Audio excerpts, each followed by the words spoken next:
ans, j'arrête mes études pour me lancer dans le monde professionnel. Et malheureusement, sans diplôme, on ne peut pas faire grand-chose. Donc tout a démarré par un emploi trouvé grâce à ma conseillère sémaphore pour un travail en tant que vendeuse dans une enseigne connue aujourd'hui en centre-ville de Mulhouse. Donc j'ai eu une première partie de travail, j'ai travaillé quelques semaines, ils étaient fort heureux de m'avoir, donc ça a continué sur quelques contrats. Pendant 9 mois j'ai été vendeuse, mais finalement plus de contrat, donc on sort de cet emploi pour être demandeur d'emploi. J'ai enchaîné donc je me suis mariée. Après mon mariage, j'ai très vite mis au monde ma fille. Donc à mes 19 ans, j'avais ma fille. Et pour subvenir aux besoins, c'était se lancer, continuer à chercher du travail. Encore une fois, sans contrat, sans diplôme, pas de contrat, pas d'emploi. Donc j'ai été technicienne de surface ou tout simplement femme de ménage dans plusieurs entreprises, mais j'étais pas vraiment satisfaite. Forcément, on est obligé de travailler. Ce qu'on faisait, c'était aller travailler. Très vite, je tombe enceinte de mon deuxième enfant, mon fils. Donc à 20 ans, j'ai eu mon fils. Et pareil, toujours continuer en tant que femme de ménage. Et là, l'occasion se présente, il y a eu un boom en 2010-2011, les contrats de professionnalisation.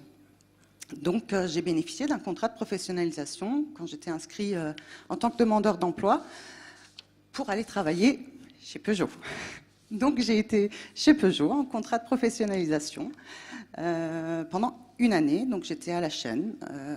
J'ai commencé d'abord de nuit, puis j'ai basculé à l'équipe de jour. Pendant toute une année, c'était pas facile, mais ça m'a boosté, ça c'est sûr. Par contre, ils m'ont proposé, malgré ça, au bout de la première année de mon contrat pro, on m'a proposé un deuxième contrat. Ce deuxième contrat qui a duré encore une fois une année. Donc au bout de 2 ans, j'ai eu ma dose de Peugeot. J'ai dit, bon, derrière, tu es motivé pour aller voir autre chose et peut-être même te former. Et c'est vrai que Peugeot, ça aide à réfléchir, ça aide à voir autre chose, ça aide à... C'était une expérience très, comment dire, aujourd'hui qui m'a donné quand même beaucoup de choses. Donc suite à ça, je sors de Peugeot, je vais m'inscrire chez Pôle emploi, et là je dis stop, faut que tu fasses quelque chose de ta vie, faut que tu prennes ta vie en main, ta vie professionnelle notamment.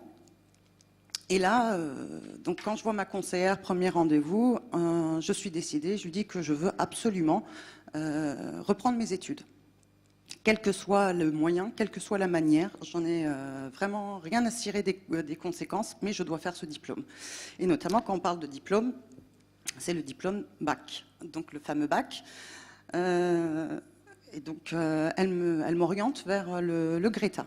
Donc, le GRETA, centre de formation en contrôle continu. Je vais les voir, je me renseigne. On me dit effectivement, nous offrons des formations en contrôle continu au sein de notre structure. Faut passer des tests, faut s'inscrire. Parfait. Je remplis mon dossier, je passe mes tests que je réussis, les tests de niveau. J'ai réussi à intégrer cette formation, donc qui était sur une année complète, 35 heures par semaine, avec 2 périodes de stage. Donc intégré, obtenu. Donc en 2013, j'ai obtenu, donc à 24 ans, mon bac comptabilité. C'était une année très compliquée, mais quand on veut, on peut, ça c'est sûr. L'année 2013, j'obtiens mon bac comptabilité. J'intègre, je vais postuler dans une agence intérim qui me recrute pour un emploi d'aide comptable sur Sosheim. J'ai été recrutée pour 1 mois. Finalement, j'en suis ressortie 9 mois après, débauchée par une autre entreprise dans laquelle j'avais fait mon stage pendant mon bac. C'était une entreprise d'ingénierie. L'année 2014-2015, j'ai obtenu mon BTS.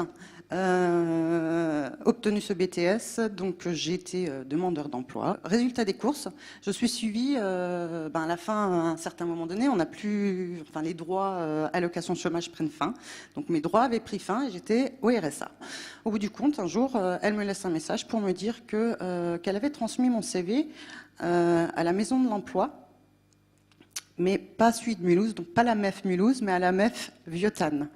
Donc il y avait un poste qui a ouvert, c'était assistante de projet. On glisse mon CV, c'est un CUI, mais en fait, ce qui m'a intéressé dans ce contrat, c'était pas le mi-temps, mais c'était l'aspect de savoir que c'est un contrat aidé, un CUI. Donc le contrat aidé CUI voulait dire pour moi une formation. J'ai intégré la MEF Vieux-Tannes en août 2016. Pendant 3 mois, j'ai été assistante projet. Et puis finalement, en décembre, on me propose de passer au poste de chargée de mission, clause sociale. Donc depuis janvier 2017, je suis chargée de mission clause sociale à la maison de l'emploi Tueur de l'Air.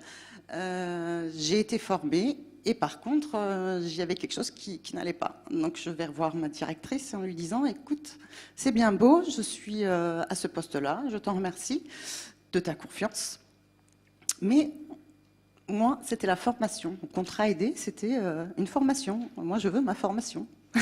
Donc, encore une fois, j'impose le fait que je dois aller en formation. On me dit, OK, mais nous n'avons pas les financements nécessaires. Donc, ça va très vite. J'appelle l'OPCA,